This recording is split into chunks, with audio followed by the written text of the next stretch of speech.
আসসালামু আলাইকুম রহমতুল্লাহি ওবারাকাতু। কেমন আছো সবাই? আশা করি সবাই ভালো আছো। তো আজকে আমি তোমাদের আর্টিকেল ডেফিনেট অর্থাৎ দায়ের ব্যবহার সম্পর্কে আজকে আলোচনা করব। তো গত পর্বে আমি আর্টিকেল দুই প্রকার, ইনডেফিনেট এবং ডেফিনেট আর্টিকেল। ইনডেফিনেট অর্থাৎ এ এবং এন এর ব্যবহার সম্পর্কে তোমাদের শিখিয়েছিলাম। তো এই পর্বে আজকে ডেফিনেট আর্টিকেল অর্থাৎ দায়ের ব্যবহার সম্পর্কে তোমাদের কিছু ধারণা দিব। তো বেসিক্যালি আর্টিকেল বিষয়টা কি? আর্টিকেল বিষয়টা হচ্ছে নাউনের পূর্বে বসে, অর্থাৎ ওই নাউনটা নির্দিষ্ট নাকি অনির্দিষ্ট এটা বোঝানোর জন্য আমাদের আর্টিকেলটা ব্যবহার করা হয়। এই পর্বে ডেফিনেট আর্টিকেল অর্থাৎ দায়ের কিছু ব্যবহার সম্পর্কে তোমাদের আলোচনা করব। প্রথমত আমরা ডেফিনেট আর্টিকেল সম্পর্কে জানতে হলে আমাদের দা এর ব্যবহার সম্পর্কে আমরা শিখব। তো আমরা বেসিক্যালি 12টা ব্যবহার সম্পর্কে আজ শিখব। আশা করি এই 12টার মধ্যে আমাদের বিভিন্ন পরীক্ষা এবং নিয়োগ পরীক্ষার ক্ষেত্রেও খুব গুরুত্বপূর্ণ ভূমিকা পালন করবে।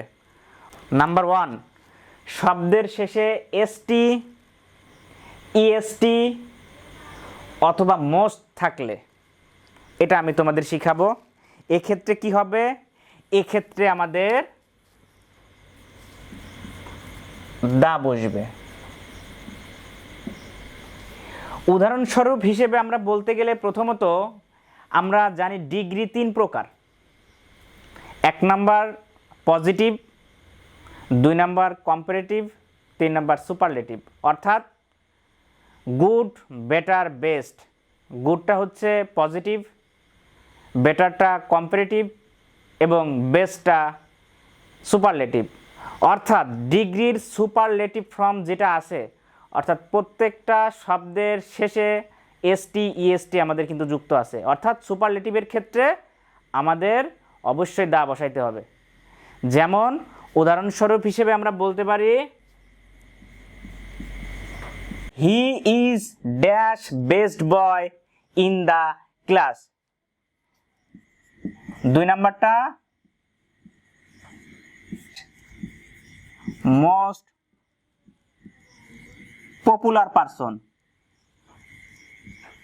অর্থাৎ প্রথমত 1 নাম্বারটা শব্দের শেষে এসটি, ইএসটি বা মোস্ট থাকলে আমাদের সেখানে আমি কি বসাবো?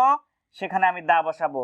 উদাহরণস্বরূপ হিসেবে আমরা বলতে পারি 1 নাম্বারটা হি ইজ ড্যাশ বেস্ট, অর্থাৎ শূন্যস্থানের পরে আমাদের যে শব্দটা আছে শব্দের শেষে এসটি যুক্ত আছে, ইএসটি যুক্ত আছে। আর যদি ইএসটি যুক্ত থাকে তাহলে আমরা কি বলছি? Superlative form. এটা এখানে দি বসবে। অর্থাৎ he is the best boy in the class. Number 2, she was dash most. এখানে আমি যে কথাটা বলছি শব্দের শেষে এসটি, ইএসটি এবং মোস্ট, এই মোস্ট থাকলে আমাদের অবশ্যই কি কথা বললাম? সুপারলেটিভ ফর্ম অনুযায়ী আমাদের দা বসবে। অর্থাৎ যদি সুপারলেটিভ ডিগ্রি এর শেষে এসটি, ইএসটি এবং মোস্ট থাকলে আমরা অবশ্যই কি বসাবো? দি বসাবো। এক্ষেত্রে যেহেতু ইএসটি এবং মোস্ট আছে এক্ষেত্রে আমরা দি বসিয়েছি, কিন্তু একটা ব্যতিক্রম ক্ষেত্রে হচ্ছে মাস্ট। যদি এমইউটি মাস্ট, এই মাস্ট থাকে সেক্ষেত্রে আমাদের দি বসবে না। অবশ্যই সেক্ষেত্রে আমাদের কি বসাইতে হবে? এ বসাইতে হবে। A must. নাম্বার 2, নাউনের শেষে, নাম্বার 2, নাউন এর সাথে এস থাকলে, যদি নাউনের সাথে এস থাকে তাহলে সেক্ষেত্রে আমরা কি বসাবো? সেক্ষেত্রে আমরা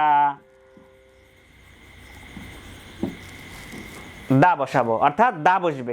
কিভাবে দা বসবে? যদি আমরা বলি বয়, বয় কিন্তু একটা নাউন এবং স্টুডেন্ট, এখানে বয় একটা নাউন, স্টুডেন্ট একটা নাউন। অর্থাৎ এই নাউনের সাথে যদি আমাদের বয়ের সাথে যদি এস যুক্ত থাকে, নাউনের সাথে এস যুক্ত, এটা এস যুক্ত, স্টুডেন্টের সাথে এস যদি যুক্ত থাকে, অর্থাৎ এটা নাউন যদি শুধুমাত্র নাউন থাকে, এস যদি যুক্ত না থাকে, সেক্ষেত্রে এ বসবে। স্টুডেন্টের সাথে এস যুক্ত নেই, যার কারণে এ বসবে। যদি এই নাউনের সাথে এস যুক্ত থাকে, অর্থাৎ নাউনের সাথে এস যুক্ত থাকে, সেক্ষেত্রে আমাদের অবশ্যই চোখ বন্ধ করে আমাদের দা বসবে। এটাই ছিল আমাদের 2 নাম্বার রুলস। 3 নাম্বার রুলস, যেসব বস্তু পৃথিবীতে একটাই আছে, যেসব বস্তু পৃথিবীতে একটাই আছে সেখানে দা বসবে। তোমরা অবশ্যই ভালো করে জানো, পৃথিবীতে আছে এমন একটা বস্তু, এটা যদি আমাদের জানতে হয় তাহলে অবশ্যই তোমরা ভালো করে জানো যে সান, সূর্য,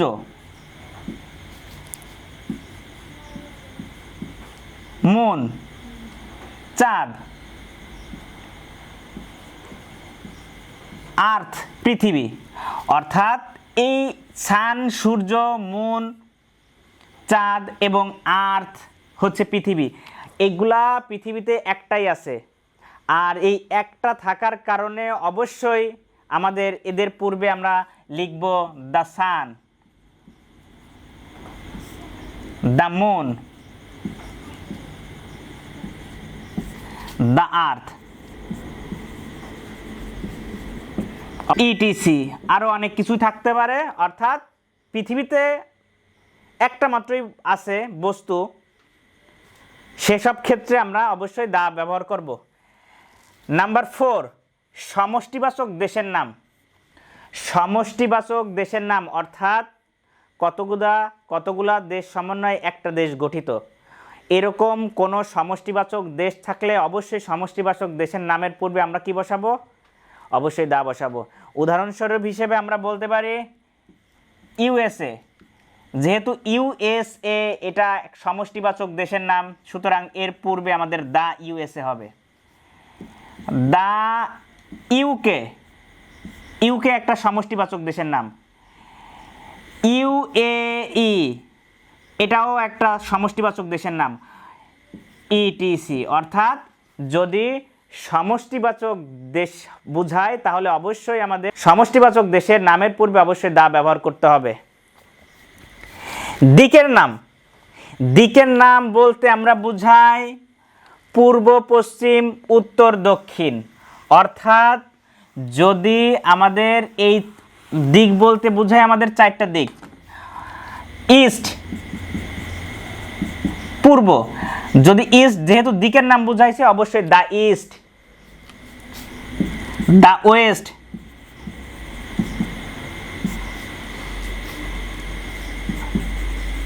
দা নর্থ, দা সাউথ। অর্থাৎ যদি দিকের নাম বোঝায় তাহলে দিকের নামের পূর্বে অবশ্যই আমাদের দা ব্যবহার করতে হবে। The east, the west, the north and the south. দিকের নাম যেহেতু বুঝিয়েছে এজন্য আমাদের দিকের নামের পূর্বে অবশ্যই আমাদের কি বসবে? দি বসবে। নাম্বার 6, ধর্মগ্রন্থ। আমরা অবশ্যই মুসলিম, হিন্দু, খ্রিস্টান, বৌদ্ধ ইত্যাদি ধর্ম সম্পর্কে আমরা জানি। তো এক্ষেত্রে আমাদের যে ব্যাপারটা মনে রাখতে হবে, ধর্মগ্রন্থ যেহেতু মুসলিমদের ক্ষেত্রে হলি কোরআন, অর্থাৎ যে ধর্মগ্রন্থের কথা বলা হয়েছে অবশ্যই ধর্মগ্রন্থের পূর্বে অবশ্যই দা বসাতে হবে। এক্ষেত্রে আমরা যদি উদাহরণস্বরূপ হিসেবে দেখি,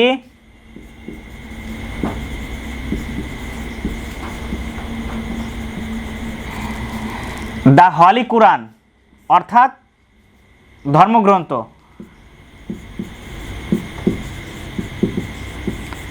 দ্য বাইবেল, ইটিসি। অর্থাৎ ধর্মগ্রন্থ যদি বোঝায় অবশ্যই ধর্মগ্রন্থ নামের পূর্বে আমাদের কি বসবে? ধর্মগ্রন্থের নামের পূর্বে অবশ্যই দি বসবে। নাম্বার 7, পত্রিকার নাম বোঝাইতে আমরা অবশ্যই খবর বা বিভিন্ন দেশের খবর বা নিউজ পড়ার জন্য আমাদের বিভিন্ন পত্রিকা ব্যবহার করা হয়, অর্থাৎ পত্রিকা নামের পূর্বে অবশ্যই দি বসবে। যেমন আমরা যদি বলা হয় ডেইলি স্টার, ডেইলি স্টার, তাহলে এখানে যেহেতু পত্রিকার নাম বুঝাইছে অবশ্যই দা ব্যবহার করতে হবে, দা ডেইলি স্টার। দা প্রথম আলো,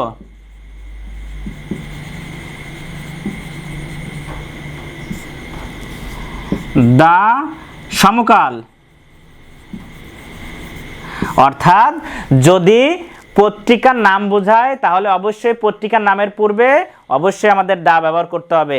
এটা ছিল নাম্বার 7। নাম্বার 8, নির্দিষ্ট তারিখ বোঝাইতে, অর্থাৎ নির্দিষ্ট তারিখ যদি বোঝায় তাহলে সেক্ষেত্রে অবশ্যই দা ব্যবহার করতে হবে। আমরা যদি বলি দা 21শে ফেব্রুয়ারি,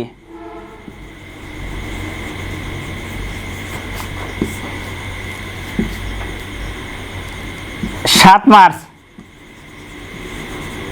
তাহলে এখানে দা 17 মার্চ, দা 16ই ডিসেম্বর। যদি আমাদের তারিখের কথা বলে, নির্দিষ্ট তারিখের কথা বলে, তাহলে সেক্ষেত্রে তারিখের নামের পূর্বে অবশ্যই আমাদের দা ব্যবহার করতে হবে। দা 21শে ফেব্রুয়ারি, দা 7ই মার্চ, দা 16ই ডিসেম্বর। অর্থাৎ তারিখ, নির্দিষ্ট তারিখের কথা বললে অবশ্যই আমাদের দা ব্যবহার করব। নাম্বার 9, জাতি বা সম্প্রদায়ের নাম বোঝাতে আমাদের অবশ্যই কি ব্যবহার করতে হবে? দা ব্যবহার করতে হবে। জাতি বা সম্প্রদায়, যদি জাতি বা সম্প্রদায় বোঝায় তাহলে আমরা এখানে যে ব্যাপারটা মনে রাখতে হবে অবশ্যই দা পোর, এই পোরটা হচ্ছে আমাদের গরিব, দা রিচ,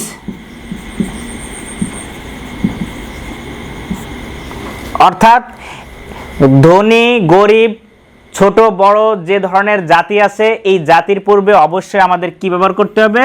অবশ্যই দা ব্যবহার করতে হবে। এর জন্য আমাদের এই জাতি সম্প্রদায়ের জন্য আমাদের দা বসবে। এবার 10 নম্বরটা খুব ইম্পর্টেন্ট, এটা বিভিন্ন পরীক্ষার ক্ষেত্রে আসে। ড্যাশ নাউন অফ, অর্থাৎ যদি নামের পরে অফ থাকে অর্থাৎ প্রিপজিশন থাকে তাহলে চোখ বন্ধ করে অবশ্যই আমাদের কি করতে হবে? ওই দা ব্যবহার করতে হবে। যেমন উদাহরণস্বরূপ হিসেবে আমরা বলতে পারি dash water of mum company is very pure. অর্থাৎ আমরা 10 নাম্বারটার কথা যেটা বলা হয়েছে, নাউন, নাউনের পর যদি অফ থাকে তাহলে আমাদের কিন্তু ওয়াটার একটা নাউন। এটা কোন ধরনের নাউন? অবশ্যই আমাদের ম্যাটেরিয়াল নাউন। তো এই নাউন এবং নাউনের পরে এই যে প্রিপজিশন অফ যেহেতু আছে তাহলে অবশ্যই তার পূর্বে আমাদের কি বসাইতে হবে? দা বসবে। এটা ছিল খুবই ইম্পর্টেন্ট একটা টপিক, যেটা আমাদের অবশ্যই প্রত্যেকটা পরীক্ষার ক্ষেত্রে এটা আসার সম্ভাবনা খুবই বেশি। নাম্বার 11, পাহাড় সমুদ্র দেশ প্লুরাল নাম যদি থাকে সেক্ষেত্রে কিন্তু দা বসবে।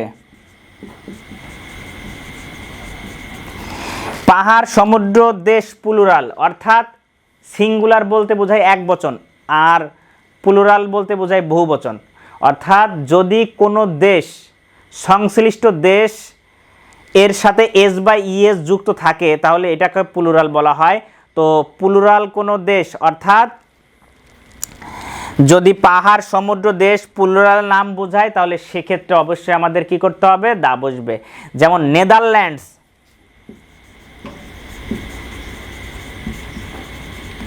নেদারল্যান্ড কিন্তু একটা দেশ, যেহেতু নেদারল্যান্ডস এস যুক্ত আছে অবশ্যই সিঙ্গুলার থেকে প্লুরাল হয়ে গেছে, অবশ্যই আমাদের এখানে দা বসবে। হিমালয়স, এক্ষেত্রেও আমাদের কি বসবে? দা বসবে।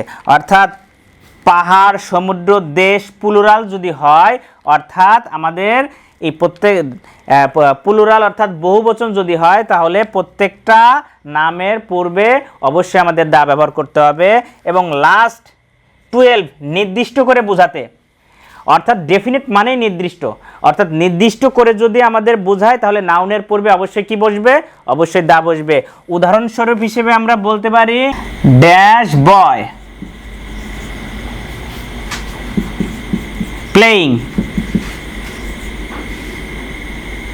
ক্রিকেট। অর্থাৎ এখানে কিন্তু নির্দিষ্ট করে বলা হয়েছে, আমাদের নির্দিষ্ট করে যদি বলা হয় তাহলে অবশ্যই তার পূর্বে দা বসবে। অর্থাৎ দা এর 12টা ব্যবহার, অবশ্যই এটা খুবই ইম্পর্টেন্ট। তোমরা যদি খুব ভালোভাবে এই রুলসগুলা মনে রাখতে পারো তাহলে আশা করি ইনডেফিনিট বা ডেফিনিট আর্টিকেলের ক্ষেত্রেও তোমাদের কোনো ধরনের সমস্যা থাকবে না। আশা করি সবাই বুঝতে পেরেছো। যদি সমস্যা থাকে তাহলে কমেন্ট বক্সে জানাবে। ধন্যবাদ সবাইকে। আল্লাহ হাফেজ।